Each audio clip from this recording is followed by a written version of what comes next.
Hi friends, this is the second video of unit and dimensions. In this video, we will discuss standard definitions of fundamental quantities. जैसा कि हमें पता है कि हमारे पास 7 fundamental quantities हैं, तो उनकी जो स्टैंडर्ड डिफिनीशंस हैं उनको हम इस वीडियो में डिस्कस करेंगे। पिछले वीडियो में हमने फंडामेंटल क्वांटिटीज़ और डेराइव्ड क्वांटिटीज़ को डिटेल में डिस्कस किया था। जिस किसी ने भी ना देखा हो उस वीडियो को देख ले, लिंक जो है डिस्क्रिप्शन में दिया हुआ है। आइए शुरू करते हैं। SI prefixes. पहले तो हमको ये पता होना चाहिए एसआई प्रीफिक्सेस की ज़रूरत क्या पड़ी, और दूसरा एसआई प्रीफिक्सेस होते क्या हैं। अब देखिए, the magnitude of physical quantities very over a wide range. मतलब जो फिजिकल क्वांटिटीज़ होती हैं उनके जो मैग्नीट्यूड होते हैं वो वेरी करते हैं। जैसे कुछ बहुत छोटे हैं और कुछ बहुत बड़े हैं, तो उनको एक्सप्रेस करने के लिए हम एसआई प्रीफिक्सेस का यूज़ करते हैं। अगर जैसे हमको मान लीजिए लिखना है 1 करोड़, तो अगर हम 1 करोड़ न्यूमेरिक वैल्यू लिखेंगे तो बहुत लंबा लिखना पड़ेगा। इसीलिए हम इसको 10 टू द पावर समथिंग में एक्सप्रेस कर देते हैं, जो कि हमको लिखने में भी आसानी होती है और पढ़ने में भी आसानी होती है। For example, we talk of separation between two protons inside a nucleus which is about 10 to the power minus 15 metre. जैसे न्यूक्लियस के अंदर प्रोटॉन्स के बीच का जो डिस्टेंस होता है वो 10 to the power minus 15 metre होता है। अगर हम इसको एक्सप्रेस करें पॉइंट में तो 0.000015 पॉइंट तक इसको लिखना पड़ेगा। लेकिन इसको ईजिली अंडरस्टैंड करने के लिए हमने इसका यूज़ किया 10 to the power minus 15 metre. और उसी तरह distance of a quasar from the earth which is about 10 to the power 26 metre. जो क्वेसर्स की डिस्टेंस है अर्थ से वो 10 टू द पावर 26 मीटर है। अगर हम इसको लिखें तो 10 के बाद 0.00026 जीरो लगाएं, 10 के बाद 25 जीरो लगाएं, तब इसको लिख पाएंगे। ईजिली हम इसको 10 टू द पावर 26 में एक्सप्रेस कर सकते हैं। दूसरा एग्जांपल देखते हैं। The mass of an electron is 9.1 into 10 to power minus 31 kg। जैसे यहाँ पे जो इलेक्ट्रॉन का मास होता है, इलेक्ट्रॉन फंडामेंटल पार्टिकल है जैसा कि हमें पता है, 9.1 into 10 to power minus 31 kg। अब अगर हमारे पास ये जो है 10 टू पावर माइनस 31, यही है एसआई प्रीफिक्स। अगर ये ना होता तो हमको इसको पूरा एक्सप्रेस करना पड़ता। और अगला, and that of our galaxy is about 2.2 into 41 kg। मतलब जो हमारी ये जो गैलेक्सी है मिल्की वे, इसका जो अप्रॉक्सीमेट मास है वो 2.2 इंटू 10⁻41 kg है। और यहाँ पे जो 10⁻41 है ये इसका ऑर्डर है। अगर हमारे पास ये 10⁻41 ना होता तब फिर हमको इसको पूरा लिखना पड़ता, जो कि काफ़ी लंबा जाता और मुश्किल भी होती लिखने में। अब हम कुछ एसआई प्रीफिक्सेस को देखेंगे और उनकी वो 10 टू द पावर्स में होती क्या है, उनको कहते क्या है, उनके सिंबल क्या हैं। जैसे 10 टू द पावर 18 को हम एक्सा कहते हैं, इसका सिंबल होता है कैपिटल ई। और 10 टू द पावर 15 को पेटा, जिसका सिंबल होता है capital P. 10 to the power 12 को टेरा, जिसका सिंबल होता है capital T. 10 to the power 9 जिसको गीगा कहते हैं, ऐसे giga bite, giga hertz, symbol capital G. Mega जैसे 10 टू द पावर 6 से रिप्रेजेंट करते हैं मेगा, ऐसे मेगावाट हो गया, इसका सिंबल होता कैपिटल एम। जैसे 10 टू द पावर 3 को किलो कहते हैं, ऐसे 1 किलो इज इक्वल टू 1000 ग्राम। अब 10 टू द पावर 2 को हेक्टो कहते हैं, जिसको स्मॉल एस से रिप्रेजेंट करते हैं। 10 टू द पावर 1 को डेका कहते हैं, जिसको डीए से रिप्रेजेंट करते हैं। 10 टू द पावर माइनस 1 को डेसी, जिसको स्मॉल डी से रिप्रेजेंट करते हैं।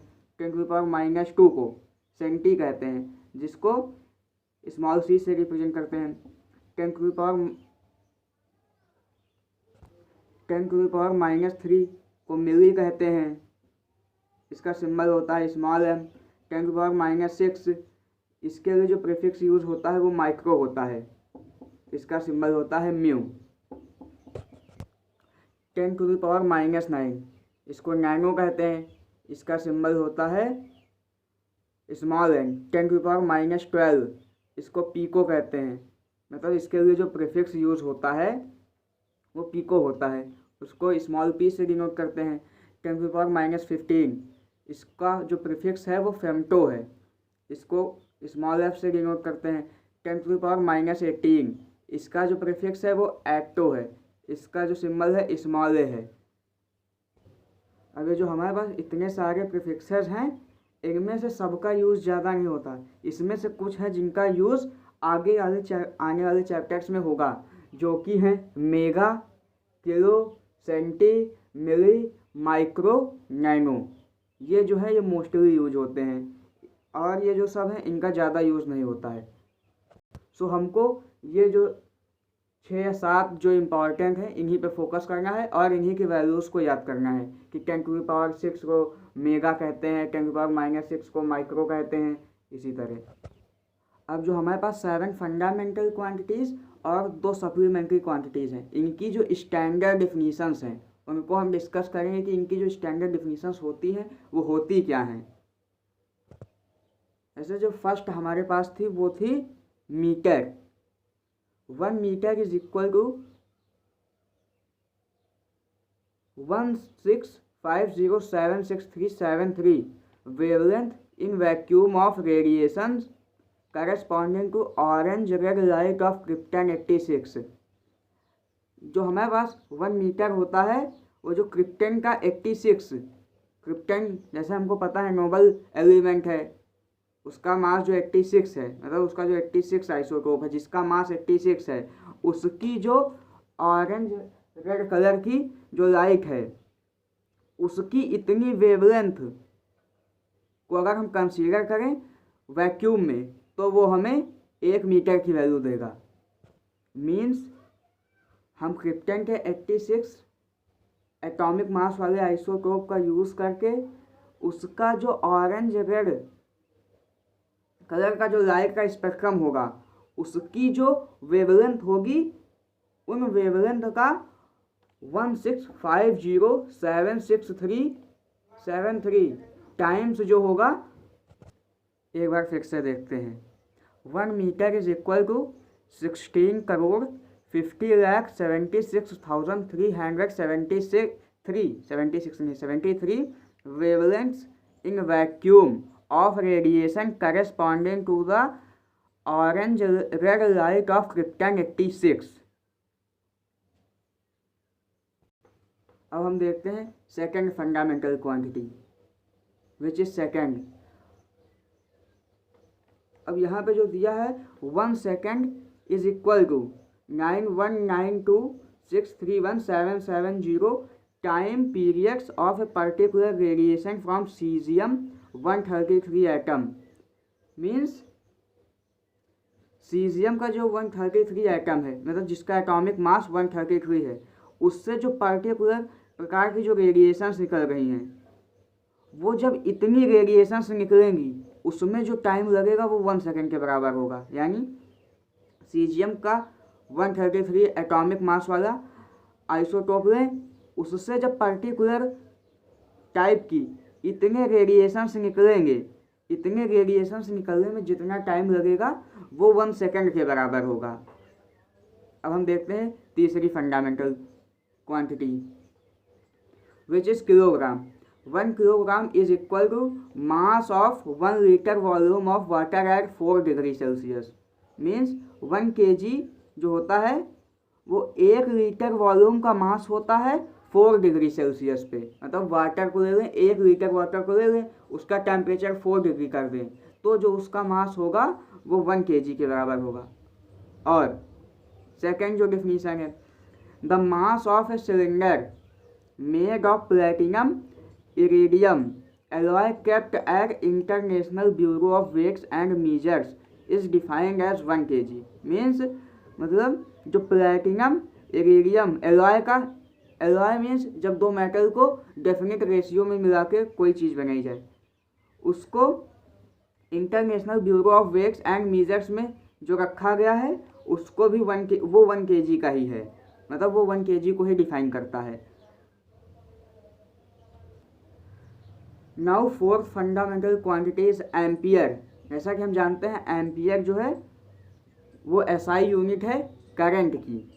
तो 1 एम्पियर एग्जैक्टली होता क्या है, पहले डिफिनीशन पढ़ते हैं।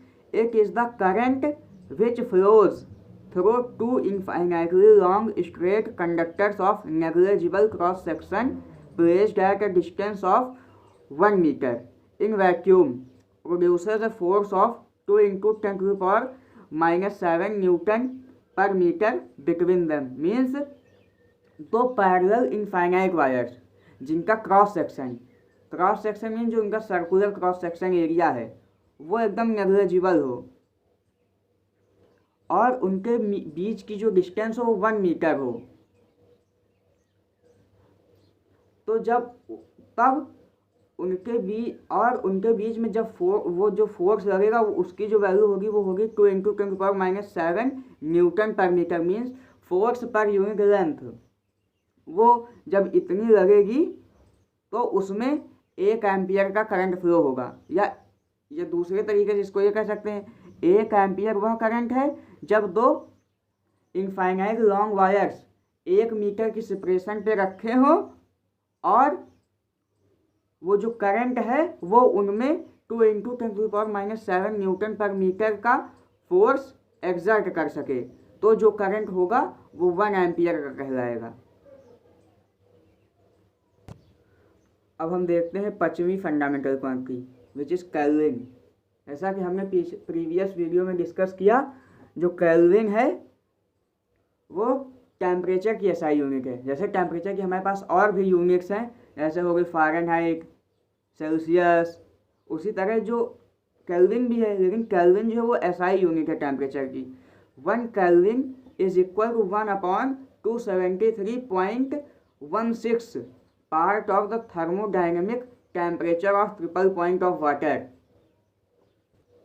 पहले हम समझते हैं ट्रिपल पॉइंट ऑफ वाटर क्या होता है।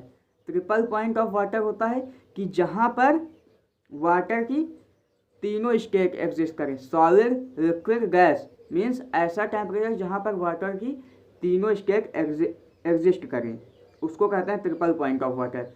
तो 1 केल्विन जो होता है वो 1/273.16 part of the thermodynamic temperature of triple point of water. Means जो वाटर का ट्रिपल पॉइंट है उसका 1/273.16 पार्ट जो होगा वो 1 केल्विन के इक्वल होगा। आइए अगली फंडामेंटल क्वांटिटी देखते हैं विच इज मोल। अब मोल को पढ़ते हैं। The amount of substance that contains as many elementary entities molecules or atoms if the substance is monoatomic, as there are number of atoms in 0.012 kg or 12 gram of carbon 12 is called a mole। Means mole जो है amount of substance की unit होती है, मतलब पदार्थ की मात्रा कितनी है। मीन्स जो 1 मोल होता है वो होता है कि 0.012 kg या 12 ग्राम ऑफ कार्बन में कितने पार्टिकल हैं या कितने मॉलिक्यूल हैं, उसी को हम 1 मोल कहते हैं। आगे देखते हैं। This number of atoms in 12 gram of carbon 12। Means carbon 12 जो है, मतलब कार्बन का वो आइसोटोप जिसका मास 12 म्यू है। ऐसे हमको पता है कार्बन के 2 आइसोटोप हैं, कार्बन 12, कार्बन 14 मेजरली जो हैं। तो उसमें से जो कार्बन 12 का जो 12 ग्राम आइसोटोप का जो जितने एटम होते हैं, मतलब number of atoms in 12 gram of carbon 12, मतलब 12 ग्राम ऑफ कार्बन 12 के आइसोटोप के 12 ग्राम में जितने नंबर ऑफ एटम्स होते हैं उसी को 1 मोल कहते हैं, और इसी को अवोगाड्रो कांस्टेंट कहते हैं। मीन्स 12 ग्राम ऑफ कार्बन 12 में जितने number of atoms, molecules, particles होते हैं उसी को 1 मोल कहते हैं, और उसकी जो वैल्यू होती है वो जितने नंबर में होता है उसको अवोगाड्रो कांस्टेंट कहते हैं। और इसकी जो बेस्ट वैल्यू है वो है 6.022045 × 10⁻23 with an uncertainty of about 0.00031 × 10⁻23। Means plus minus इतना। अब हम समझ गए 1 मोल में कितने पार्टिकल होते हैं, 6.023 इंटू 10⁻23 पार्टिकल्स, इसी को 1 मोल कहते हैं। अब आइए हम देखते हैं 7th fundamental quantity which is candela. The SI unit of luminous intensity is candela. Luminous intensity की जो SI यूनिट होती है वो कैंडेला होती है। Which is the luminous intensity of a black body, जो कि एक ब्लैक बॉडी की ल्यूमिनस इंटेंसिटी होती है।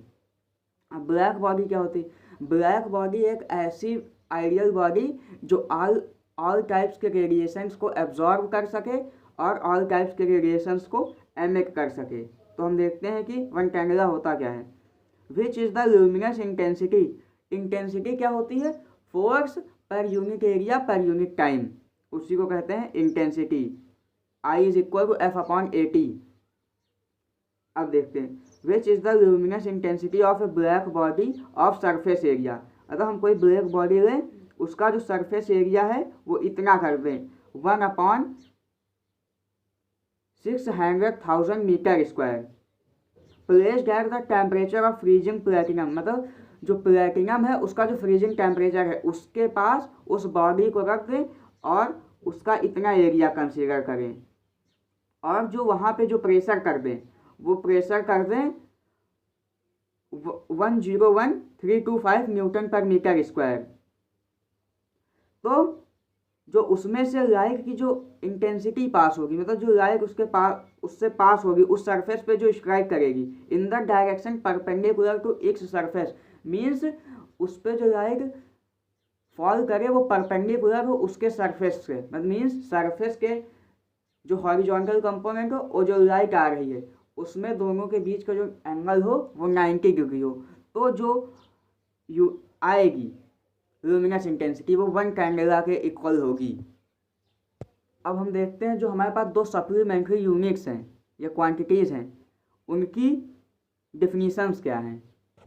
पहले जो हमारे पास थी वो थी रेडियन की definition. It is the plane angle between two radii of a circle which cut off on the circumference and arc length which is equal to the radius. Means हमने एक सर्किल लिया, उसकी दो रेडियस को draw किया, ठीक, वो circumference पे कहीं कट करेंगी, तो 1 रेडियन वो वैल्यू होती है जब हम सर्किल की दो रेडियस को सर्कमफ्रेंस पे ज्वाइन करें और जो दो रेडियस के द्वारा जो सर्कमफ्रेंस पर आर्क लेंथ काटा गया है वो रेडियस की लेंथ के इक्वल हो, तो जो एंगल हम मेजर करेंगे दोनों रेडियस के बीच का वो 1 रेडियन के इक्वल होगा। आइए रेडियन को समझते होता क्या है। जैसे हमने ये एक सर्किल ड्रॉ किया, इसकी एक रेडियस ये है और दूसरी रेडियस ये है, और ये जहाँ सर्कमफ्रेंस पे कट कर रहे हैं उस आर्क की जो लेंथ है वो AB है, तो इनके बीच का एंगल 1 रेडियन तब होगा जब AO और AB की लेंथ बराबर हो जाए। मीन्स आर्क लेंथ जो हो वो रेडियस की वैल्यू के बराबर हो जाए तो वही उसको कहेंगे कि 1 रेडियन है। मतलब अब जो इनके बीच का जो एंगल बनेगा, ये जो एंगल बन रहा है ये 1 रेडियन का होगा।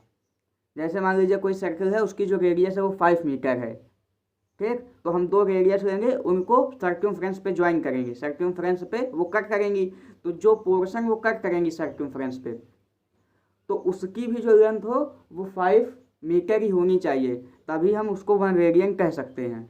आइए अब हम देखते हैं स्टेरेडियन की डिफिनीशन क्या होती है। Steradian, the steradian is the solid angle which having its vertex at the centre of the sphere cut off an area of the surface of sphere equal to that of a square with sides of length equal to the radius of the sphere। means steradian जो है वो solid angle की unit है और radian जो है वो plane angle की यूनिट है। सॉलिड एंगल मीन्स जो 3D में एंगल बनेगा और रेडियन मीन्स प्लेन एंगल जो 2D में एंगल बनेगा। अब स्टेरेडियन समझते हैं। स्टेरेडियन मीन्स जैसे हमने एक स्फीयर लिया, उसका जो सेंटर है वो, जैसा कि हमने एक स्फीयर लिया तो स्फीयर का जो सेंटर है उससे हम दो रेडियस को स्फीयर की सरफेस पे ज्वाइन करेंगे तो रेडियस के द्वारा जो सरफेस पर एरिया कट होगा उसकी जो वैल्यू होगी, जब वो, अब हमें दूसरा रेडियस लें, रेडियस के यूज करके एक स्क्वायर बनाए उसका एरिया निकालें।